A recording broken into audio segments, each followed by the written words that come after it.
Hi everybody. This is the first in a series of videos that is meant to inform the church of things that they need to know about ritual abuse. I'm going to share all the wisdom that I can to help the church kick it up a notch and be of more service of those coming out of the occult and the children and spotting it, gaining discernment on multiple different aspects to try to break the stronghold that the occult has on these children. First of all, it is not a conspiracy theory. Some people look at it and it gets blended into some conspiracy theories, but in general, it's biblical. It's not only biblical, it's scientifically documented over and over again. In the Old Testament, the story of Jezebel and Ahab, and in the coinciding blog entry, I do list a list of scriptures. However, with this and with everything else, take it to the Lord. He may need you to know more than I know. He may need you to know less. He may need you to know just a little bit tomorrow. He may need you to know a lot more than that in a year. I don't know what role he intends for each individual member of the church to do that. But always take all of this to the Lord. Take it in prayer. Don't take my word for anything. Look it up yourself. Take it to him. Take it to him. Take it to him. The biblical references are numerous throughout the Old Testament. This is the way of, since the Tower of Babylon. I have that list of scriptures, yes. And also I do have some links on the blog entry that will tell you some documentation scientifically. The scientific community has had a really difficult time dealing with this. In the 1980s, there was a book written. There was more than 300,000 police reports just in the United States were filed, people saying that it happened to them too. Those were discredited in the media. A lot of therapists were losing their license. Some of them were jailed. So there was probably an infiltration there of therapists who were lying. But we could talk about that whole thing. That era was called the Satanic Panic. And now things are coming more to head. More of that's coming out than ever. It is not a conspiracy theory. It is biblical. It is scientifically documented. A lot of the things that happen to us are made to be so unbelievable that most people will not only block it because they can't deal with it, and they will block it because they don't want to believe it. Nobody wants to believe this happens. I don't want to believe it happens. I want to shake my head and say, no, it's not true. But it is true, so we have to deal with it. The church's role with my abuse was a complete failure. And I'm not mad at anybody anymore. But a lot of the things that happened to me are typical. And it was a setup. They have been hiding a long time. The occult is really good at it. They discredited everything that I said. The witches would tell the Christians that I was a witch.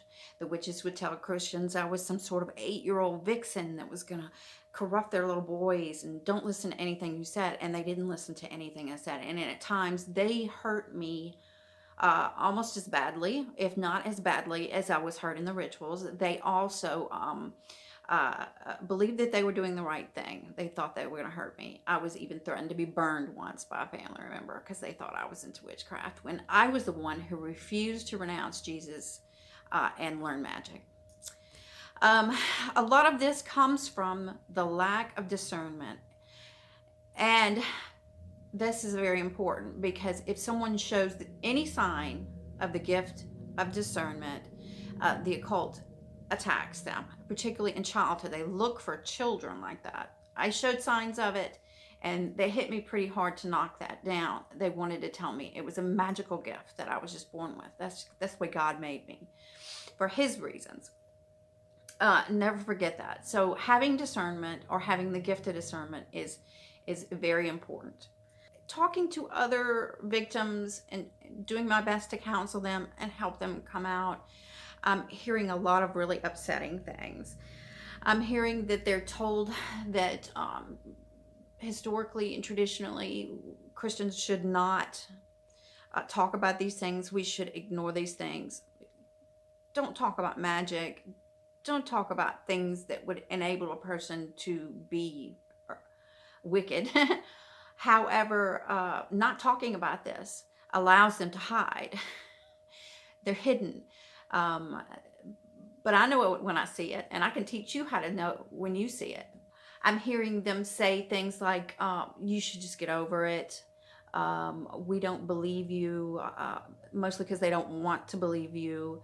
I'm hearing multiple different things that are very similar or the same. It is, we're lacking a lot in wisdom in the church as far as this is concerned, and I'm going to make a series of videos on several different aspects and things that I've learned that I know will help each individual church member do whatever it is you need to do. One of the main things I want to start with, just kind of throw on the beginning of the introduction, is that all SRA victims are incriminated. Chapter 1 of my testimony talks about how I was incriminated, mostly in the eyes of my father, that was done. And when he repeated what he saw and what he believed me to be doing to others, that made me just, no one was ever going to believe anything I said. They thought I was the bad guy. Sometimes adults that come in, they will be sort of, they will open a door because with their own sin, and then they will think that they're having relations with a grown person in a ritual, which you shouldn't be doing, and it opens the door. And then they will be under hypnosis, drugs, or something, and then they will realize it's an underage person. They're incriminated for the rest of their life. A lot of people who want to come out of the occult can't, or they feel they can't because they have these things in their past, and they may have repented. They may have paid their consequences, but they're really afraid, and increases the fear. I am going to do everything I can do to get better and better at this and sharing what wisdom I have so that the church can kick it up a notch and start helping people come to the kingdom of heaven from the occult. Every prayer I say, it's just the constant knowledge that God keeps saying He wants them all. He wants them all. He wants all these people. He wants the children. He wants those who were abused once. He wants people who are lifelong. He wants their hierarchy. He wants them all, and it's our job to be His hands and feet on this earth to pull people out of this type of lifestyle.